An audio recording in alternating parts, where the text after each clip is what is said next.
It started like a love story. Two college students, young, in love, planning a future together. But years later, that same story would turn into one of the most shocking true crime cases in American history. A pregnant woman disappears on Christmas Eve. A husband goes fishing. A secret affair comes to light. And a nation is left asking one question. Did Scott Peterson kill his wife, or was an innocent man convicted? This is the story of Scott and Laci Peterson. Scott Peterson and Laci Rocha met in 1994 at California Polytechnic State University. Friend described Scott as charming and confident. Laci was warm, caring, and full of life. Their relationship moved fast. 2 years later, they were married. By 2002, they were living in Modesto, California, building a life together. Laci was pregnant with their first child, a baby boy they planned to name Connor. Friends said Laci was excited about becoming a mother. Scott appeared supportive. From the outside, they looked like the perfect couple. But behind closed doors, something was already wrong.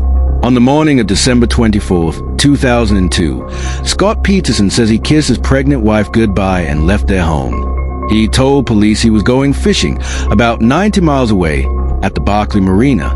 According to Scott, Laci planned to walk their dog, Mackenzie. She planned to mop the kitchen floor. Scott said he returned home later that afternoon. But when he arrived, something felt off. The dog was home, still wearing its leash.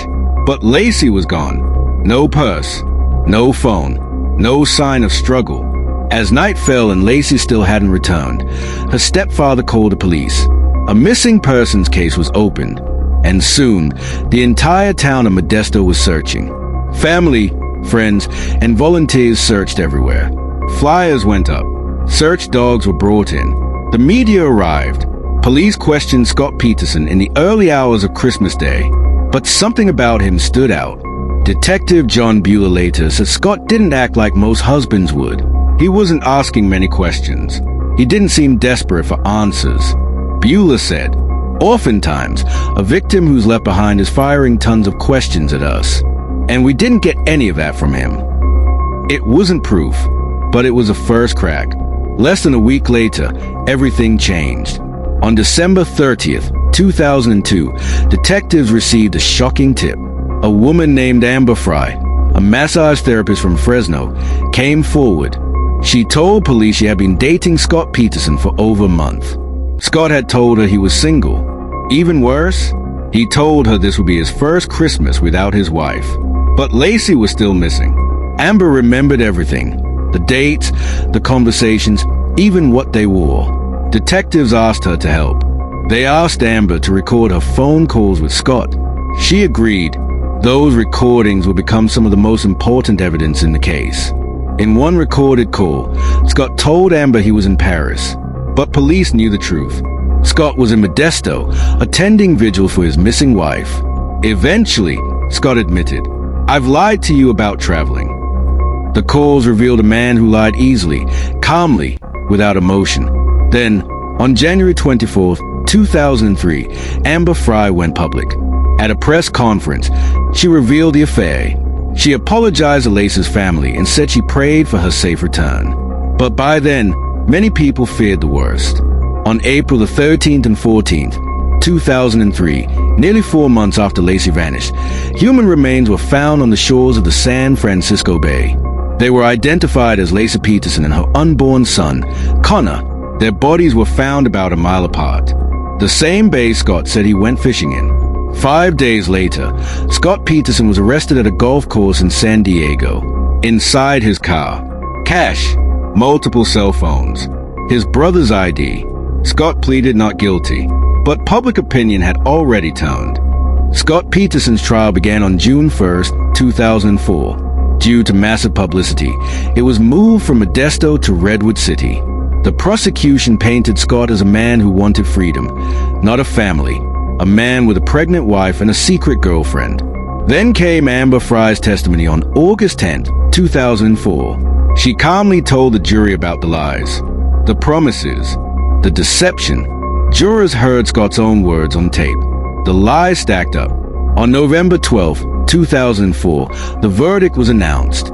Scott Peterson was found Guilty of first-degree murder for Laci. Guilty of second-degree murder for Connor. Crowds outside cheered. 4 months later, Scott was sentenced to death. In 2020, everything changed again. After years of appeals, the California Supreme Court overturned Scott Peterson's death sentence. The reason? Problems during jury selection. One juror, Rochelle Nice, nicknamed Strawberry Shortcake, was accused of lying on jury questionnaires. She denied wrongdoing. The court upheld Scott's murder convictions, but ordered a review. In 2021, Scott was sentenced to life in prison without parole. But the controversy didn't end there. Scott's family never stopped fighting. His sister-in-law, Laci Peterson, claims witnesses saw Laci alive after Scott left. She also points to a burglary across the street the same day Laci disappeared.